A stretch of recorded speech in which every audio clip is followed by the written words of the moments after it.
অসম্পূর্ণ ভালোবাসার ডায়েরি পর্ব ১ ধুলোজমা শহরের সেই অপরিচিত ঘ্রাণ।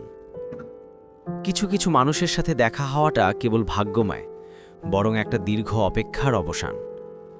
ঢাকা শহরের এই ধুলোমাখা জ্যাম, যান্ত্রিক কোলাহল আর মানুষের ভিড়ে আমরা রোজ কত শত মানুষের সাথে ধাক্কা খাই, কিন্তু কারোর সাথে কি প্রাণ খুলে কথা বলা হয়? হয় না। কিন্তু অর্ণবের জীবনে সেই দিনটা ছিল একদম অন্যরকম। সেদিন আকাশটা মেঘলা ছিল। নীলক্ষেতের পুরনো বইয়ের দোকানের ভেতর চড়া গন্ধের মাঝে অর্ণব খুঁজছিল জীবনানন্দ দাশের কোনো এক দুষ্প্রাপ্য কপি। ঠিক তখনই পাশের একটা বুকশেলফ থেকে কেউ একজন টেনে নিল ঠিক সেই বইটি যেটা অর্ণব নিতে চেয়েছিল। অর্ণব পাশ ফিরে তাকালো।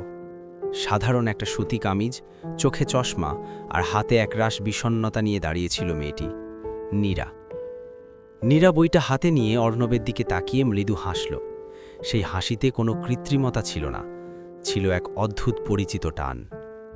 অর্ণব ধীর স্বরে, বইটা বুঝি আপনার খুব পছন্দ? নীরা একটু নিচু স্বরে, আসলে এই লেখাগুলো পড়লে মনে হয় কেউ আমার মনের কথাগুলো লিখে রেখেছে। সেই শুরু। এরপর ফুটপাতের চায়ের কাপে ধোঁয়া ওঠা বিকেল আর টিএসসির মোড়ে মানুষের ভিড়ে নিজেদের খুঁজে পাওয়া।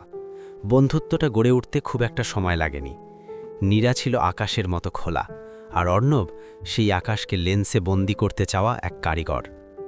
কিন্তু গল্পের শুরুটা যতটা সুন্দর হয়, তার গভীরে কি ততটাই বিষাদ লুকিয়ে থাকে?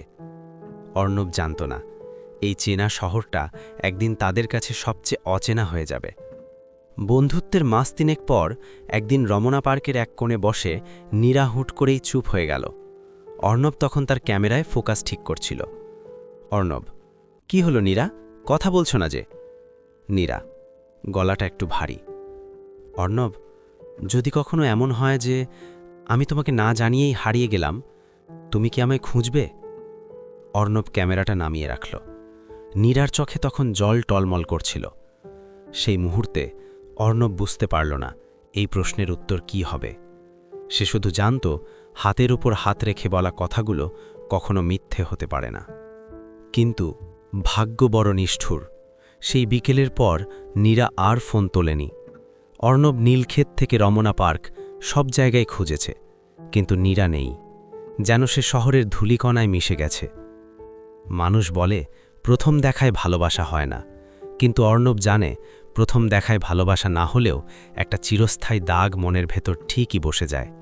সেই দাগ মোছার সাধ্য কোনো সময়ের নেই।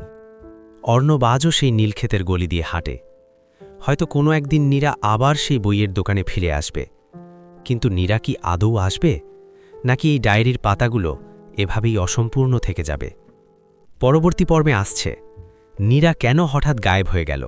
অর্ণব কি খুঁজে পাবে তাকে, নাকি কোনো বড় সত্য তাদের মাঝে দেওয়াল হয়ে দাঁড়িয়েছে?